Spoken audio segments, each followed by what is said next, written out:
안녕하십니까. 부천시 신중동, 중일동, 중이동, 중삼동, 중사동, 약대동 지역구 국민의힘 시의원 장성철입니다. 올 한 해 어려운 환경 속에서도 하루하루 성실히 열심히 한 해를 살아낸 부천 시민들께 존경과 감사의 마음을 전합니다. 또한 80만 부천 시민을 위해 노고가 많으신 조영익 시장을 비롯한 모든 공직자 여러분들께서도 부천 시민을 대신해 감사의 마음을 전합니다.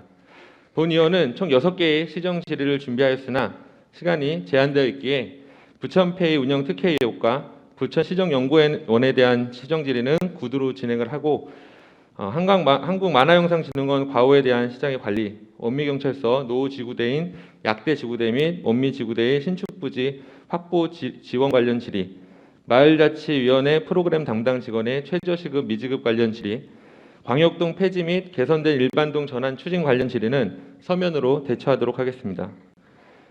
첫 번째 구두 질의는 부천페이 운영에 대한 특혜 의혹 및 위법성 여부에 대한 법적 대응 촉구를 위한 시정 질문입니다.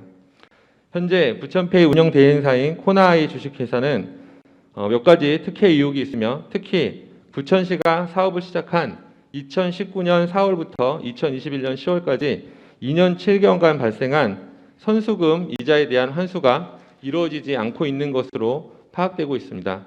여기에서 선수금 이자란 부천 시민이 그 인센티브를 제외하고 부천페이의 선불카드에 집어넣은 90% 정도 해당하는 약 50만 원 정도 되는 돈을 말합니다.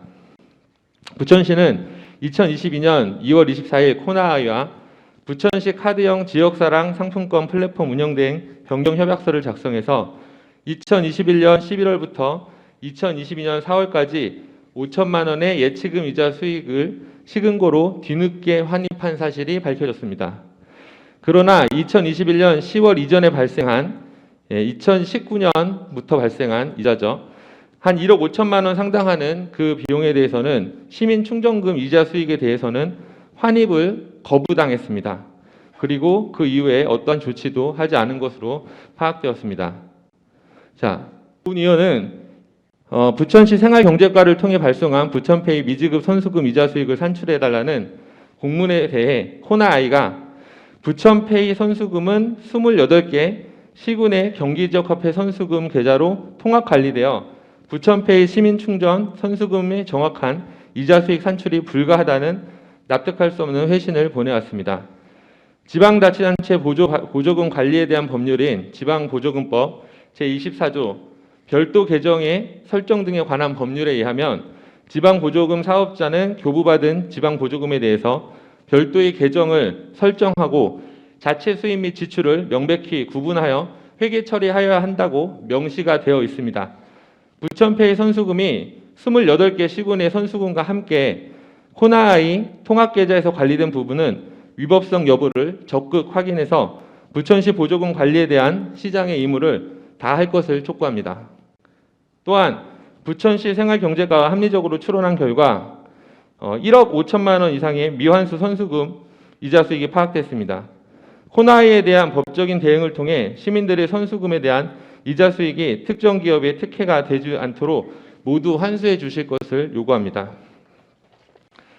현재 부천시는 부천페이 운영을 하며 2018년 4월부터 2022년 9월까지 4년 6개월간 부천페이 전담인력 인건비가 3억 9,962만 2천 원이 발생하였습니다. 코나아이 업무를 전담하는 직업인에 불구하고 이에 대한 인건비나 운영 대행에 대한 비용은 코나아이에게 전혀 청구하지 않은 것으로 파악됐습니다. 이는 코나아이 주식회사에게 아무런 운영 비용을 지급하지 않는다는 부천시의 업무 보고와는 전혀 다르게 해석될 수 있는 부분입니다. 다음은 부천페이 실효성 관련 질의입니다. 부천페이가 소상공인을 위한 정책이라고 하지만 실효성 부분에 대한 명확한 근거를 찾을 수가 없었습니다. 7% 정도 매출 증대 효과 분석에 대한 보고서가 있으나 이는 효과가 매우 미미하여 수혜자는 있으나 정책 효과는 증명되지 않은 정책에 해당됩니다.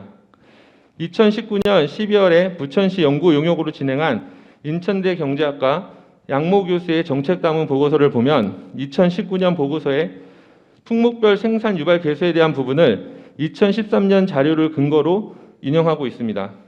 뜬금없이 부천페이로 인해 2018년 대비 2019년 부가가치 세수가 194억이 증가됐다며 주장하고 있습니다.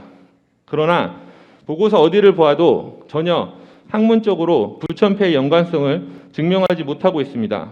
또한 부천 시민을 대상으로 설문이나 인터뷰를 진행해서 부천시의 맞춤형 보고서를 제출해야 한다는 과업 지시서와는 다르게 최종 정책 자문 보고에서는 25페이지의 일반적인 이론적 내용을 의미 없게 구성하였습니다.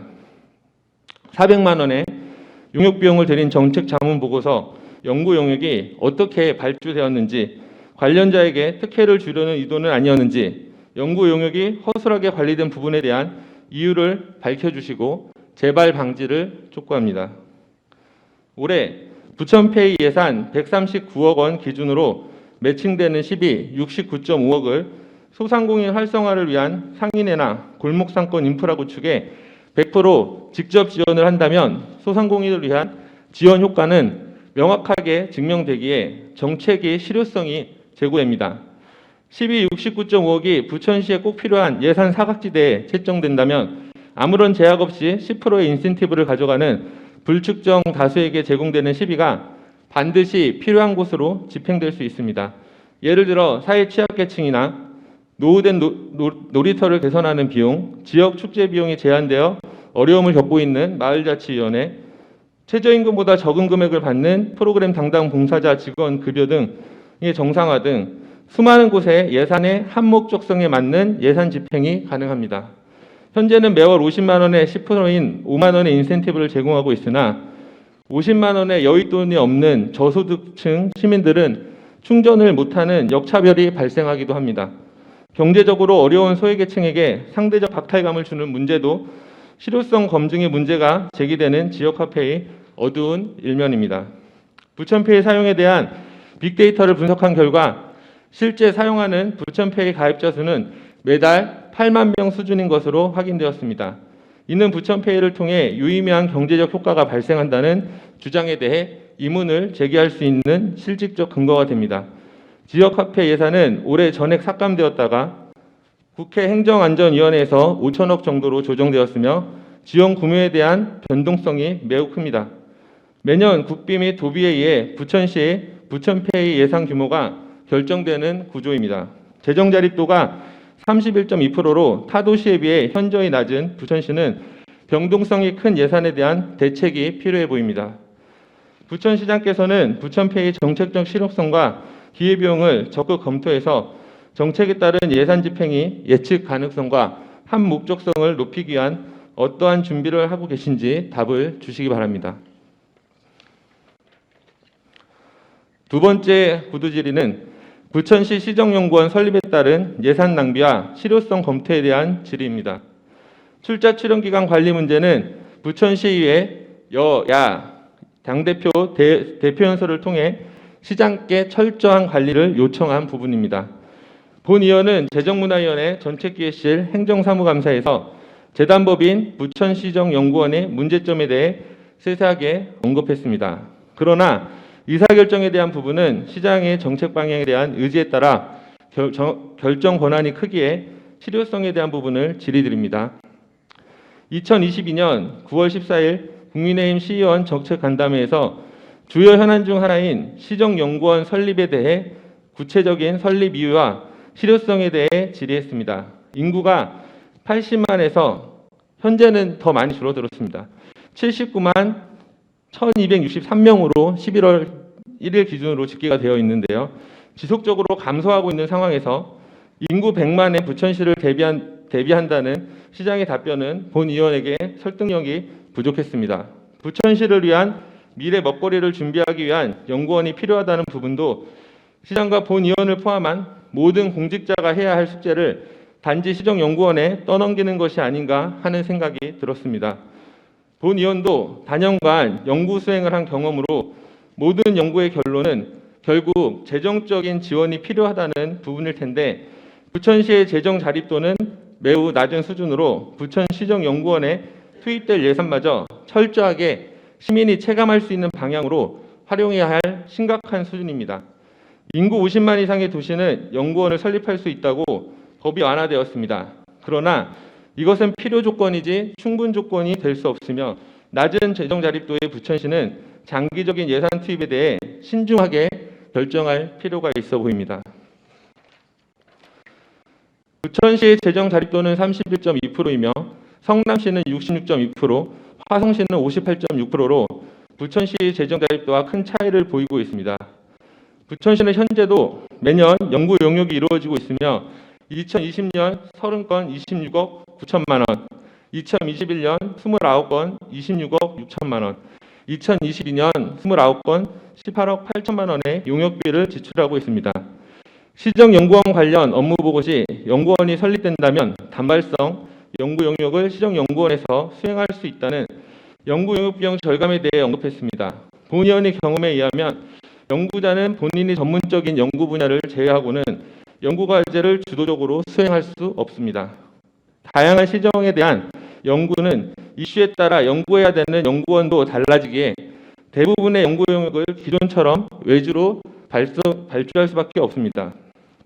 연구원 기능이 제대로 작동하려면 최소한 광역단위 연구원이 있어야 하며 부천시는 운영 인력을 제외한 20명 정도, 20명에서 30명 정도를 채용 예정입니다. 연구원 기능이 제대로 작동하려면 최소한 광역단위 연구원이 있어야 하며 부천시의 27명 정도의 계획 정도로는 연구가 제대로 이루어질 수 없다고 판단됩니다. 광역단체 연구원 정원은 서울시 서울연구원 234명, 경기도 연구원 187명, 강원연구원 66명, 충남연구원 94명, 전북연구원 73명, 광주 정남연구원 76명, 대구 경북연구원 85명 등입니다. 시정연구원 설립에 45억의 예산을 투입하고 유지비용이 매년 25억 정도가 필요하며 연구용역비 18억이 그대로 유지되면 매년 시정연구에 필요한 예산이 40억 정도로 추정됩니다. 시정연구원은 한번 설립하면 계속 유지해야 하기에 30년간 유지된다면 1,200억 정도의 예산을 투입하는 중대한 의사결정입니다. 부천시장께서는 부천시정연구원이 부천시의 미래 경쟁력과 먹거리를 찾아낼 것이라고 기대하고 있으나 이것은 임기를 1년 남긴 2024년에 설립될 예정인 부천시 시정연구원의 과제가 아닌 현재 부천시를 책임지고 있는 시장과 본 의원을 포함한 여기 계신 모든 공직자분들이 해야 할 일입니다. 부천시정연구원이 설립 취지는 공감하지만 장기적으로 1,000억 이상의 큰 예산이 투입되는 의사결정이기에 부천 시민들께서 체감할 수 있는 반드시 필요한 예산 집행인지 신중하게 재고하고 정책을 펴주시기 바랍니다. 구두 질의는 여기까지 진행하도록 하겠습니다. 시장께서는 서면으로 질의한 나머지 질의에 대해서도 성실하게 답변해 주시길 바랍니다. 네, 경청해 주셔서 감사합니다.